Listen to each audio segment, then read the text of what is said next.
Бонджорно! Здравейте! Аз съм Лора и много обичам да пътувам. Много се радвам, че съм в Южна Тоскана, недалече от грачето Ашано. И виждате ли на какво място съм? Нещо, което всеки, който дойде в Тоскана, иска да види. Но трябва да стане рано сутрин. Окъпани от златно, хълмчета, много кипариси, криволичещи завои. Много близо съм до пътя и затова е леко шумно, макар че е супер рано сутринта. Изобщо не съжалявам, че станах по-тъмно, за да дойда тук и да се любувам на тези гледки. Това е Тоскана в най-добрата и светлина и форма, поне за мен. Днес ще обикалям из селца, които са известни с производството на вино. Ще посетя и село, в което не може да не отиде човек, който обича пекорино. Пекорино от Пиенца. Ще отидем в Монтепулчано, Монтелчино и ще завърша с винена дегустация в замък днешния ден. Звучи много обещаващо, дано всичко се случи по план, защото онзи ден ударихме дрона в земята и днес не иска да лети. А това място е точно като за дрон, както и да се фокусираме върху красивото, а то тук в Тоскана никак не е малко, приятели.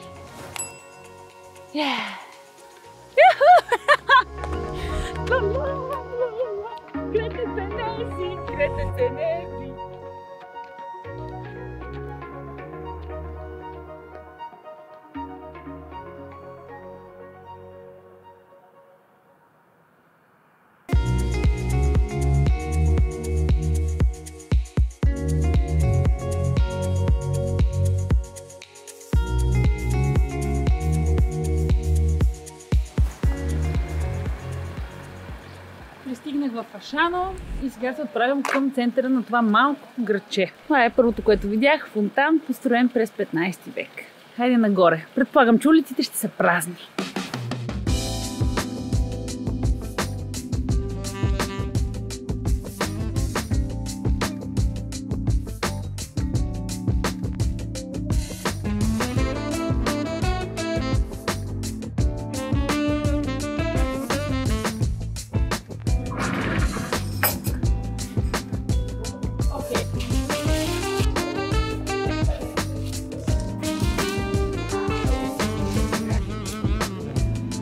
Тази пекарна всичко изглежда толкова апетитно. Веднага искам да ви покажа тези тръпкавите. Дали са това? Много неща си взех. Не.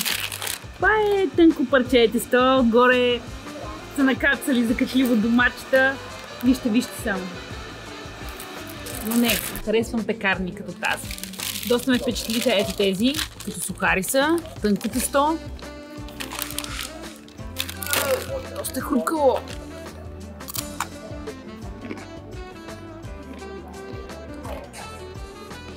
Направо е като чипс.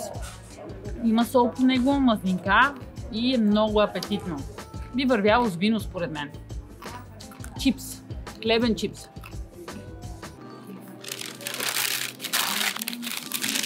Взех и това хлебче с закуска. Някакъв начин ми заприлича на баница.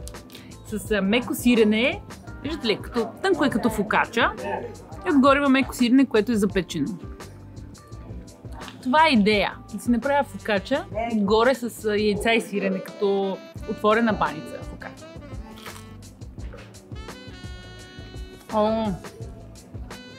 Мазно е като баница.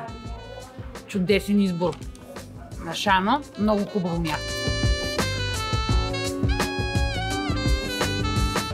Ще си изям закуската, много е добра и тръгвам към следващото интересно място.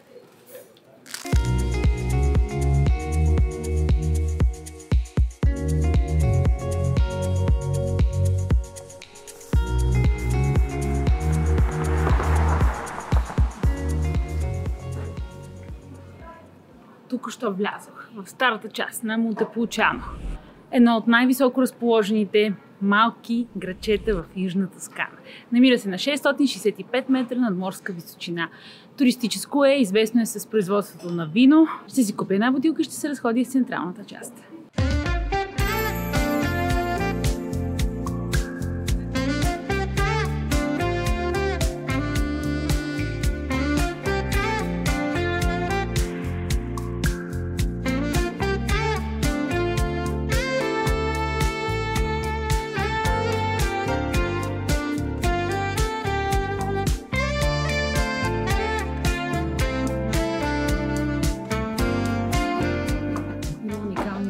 неща в този магазин. В цялата Тоскана има много магазинчета за производство на кожа, но точно в това градче този магазин е емблематичен. Първият път, когато го видях, направо ахме.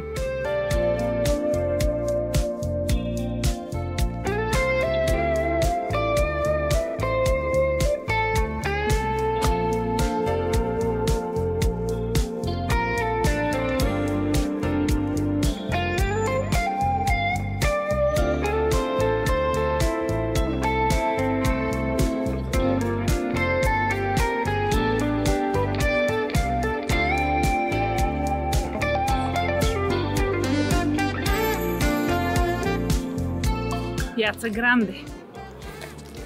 Основният площад тук, може би най-високата част в града, трябва да се качите. Аз го направих по Вия Театро, нагоре. Има отклонение от основната туристическа уличка с многото магазинчета. И тук чувствате сякаш си в декор на средновековен филм.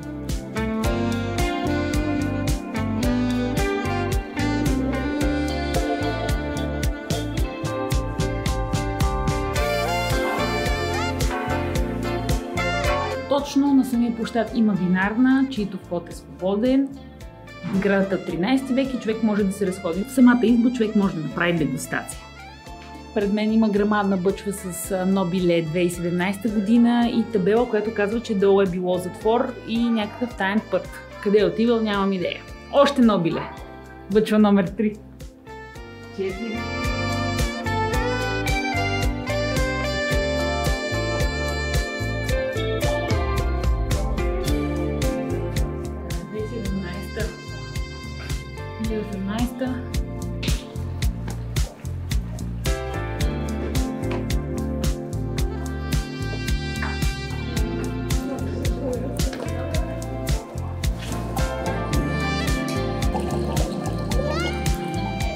В винарната има и дегустация, както ви казах, но трябваше доста да чакам, затова седнах на друго приятно местенце, за да изпия една чаша Нобиле ди Монтепулчано 2018 година. Червено вино, направено от Санджовезе грозде. 100% Санджовезе. Много е приятно. Доста различно от Chianti Classico. Някак го усещам по-тежко. Пак да кажа, не съм разбирач, но ми харесват приятните вина. На здраве!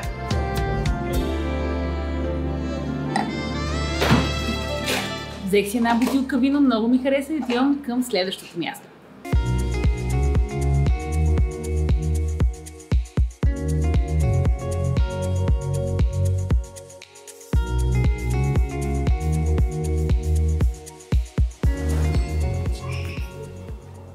Само на около 20 км се намира градчето Пиенца, което също е средновековно. То е популярно с това, че около него има много овце, от които се прави известното сирене Пекорино ди Пиенца. Пекорино е овче сирене и на много места в Италия се прави вкусно пекорино. Например в Сардиния едно от популярните е Пекорино Романо, което е от Лацио, или римско пекорино. Сега нямам търпение да си взема поне една голяма пита пекорино от Пиенца. Хайде да се разходим първо.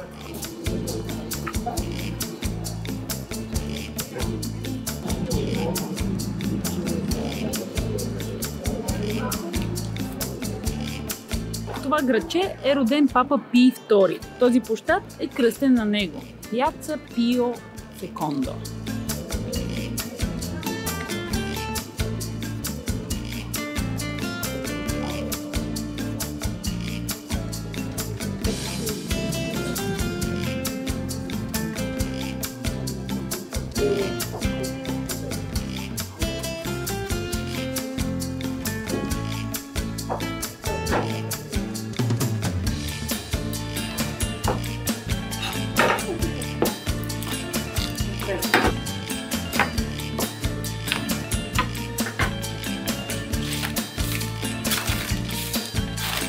Приятели, на късмет беше всичко. И този магазин е единствения, който продава сирена тук в момента и работи, затвори. Точно след като аз излязох. Човекът беше любезен, искаше сякаш да си ходи. Взех си различни видове сирена, нарязани, защото нямат малки пити, а бяха доста големи. И ти над килограм, може би даже над 2 килограма.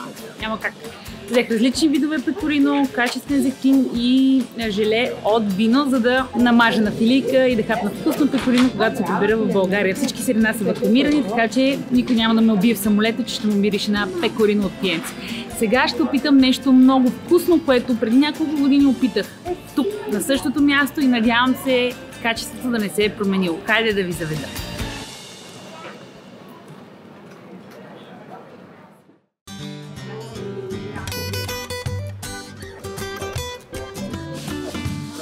Anche il video, condividiamo anche in faccia. Only one? Sì.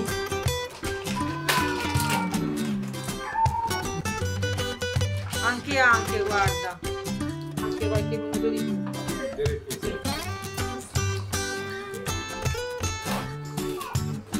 $3.50. 50 more. Okay. Чао! Чао, грация! Сандвич с поркета. Само хляб и свинско месо, което е готвено дълго време на руло. Има и кожичка, сладинка. Често му слагат чесън, подправки като розмарин. Виждате ли? Парченцата месо. Да, охайна розмарин, свинско печено. Има и мазно, има и запеченко. Изглежда много, много крехко. Сандвича струва 3,50 евро. Сложи малко сол, единствено върху мръвката и това е. А това тук е кожичката на прасето.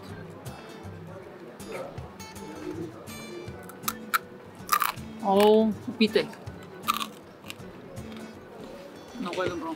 Яла съм го тук преди 5 или 6 години, не помня кога, но пак е тук, на същото място и пак е вкусно. Цената не е променена, качеството е същото и с радост се връщам отново и отново.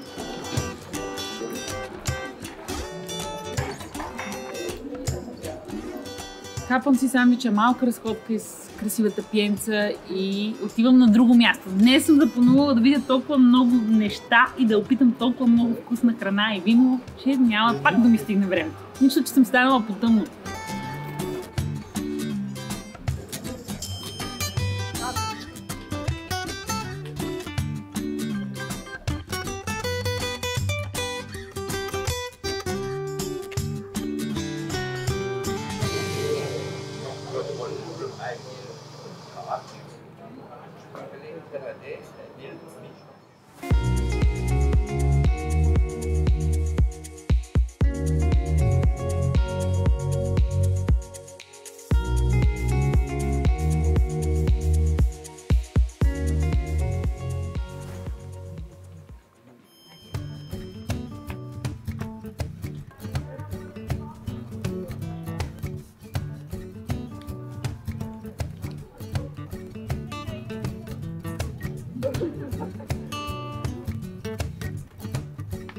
Монтелчино. Намира се на хълм, звучи като Монтеполчано, но е различно градче. Също много шармантно и приятно, за него почти не ми остана време. Това е замъка на върха на хълма, който се нарича Рок. Може да го посетите, вътре има енотека, да дегустирате вино и така нататък и така нататък. Аз ще имам общо взето 5-10 минути, защото съм запланувала друго нещо. Монтелчино е дома на червеното вино Брунело. То се прави от сорт грозде Санджовезе. 100% Санджовезе. Трябва да отлежава минимум 2 години в дъб и 4 месеца в бутилки. Ще си купя една хубава бутилка от това червено вино, за да си занеса в България. Била съм в грачето преди, наистина е приятно да се разхождаш тук. Може би не в най-горещите часове на деня, но все пак взимам вино от най-близкото място в общи линии, мятам се пак на колата, защото ще отида на друго място, друг замък, в който ще ми разкажат много за местното вино.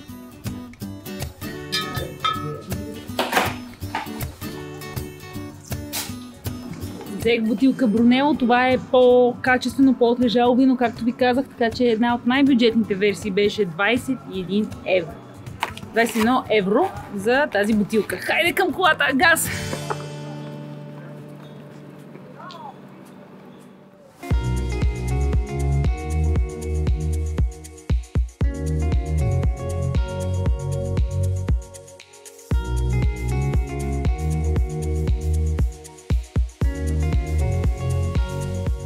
стигнах до мястото Кастело Банфи, които правят червено вино. Има го и в България. И си запазих винен тур. Когато си в Тоскана, поне веднъж трябва да отидеш на винен тур, нали? Хайде, че закъснявам.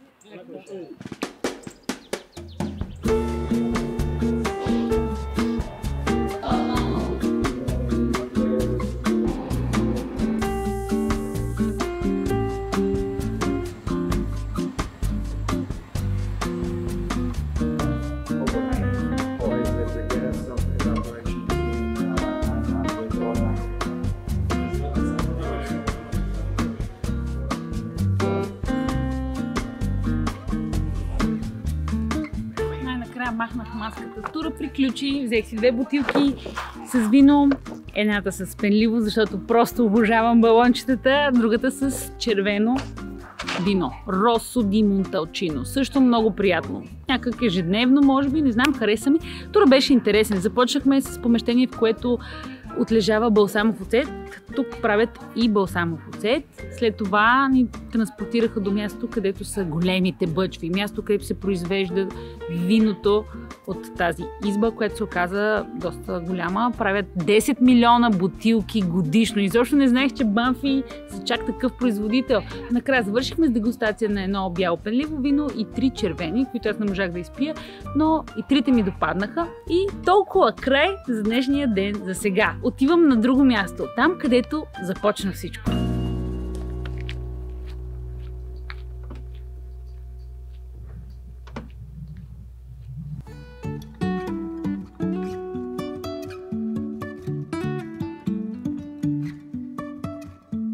Life is a winding road, no telling where it goes. Driving through days and nights, won't stop for traffic lights.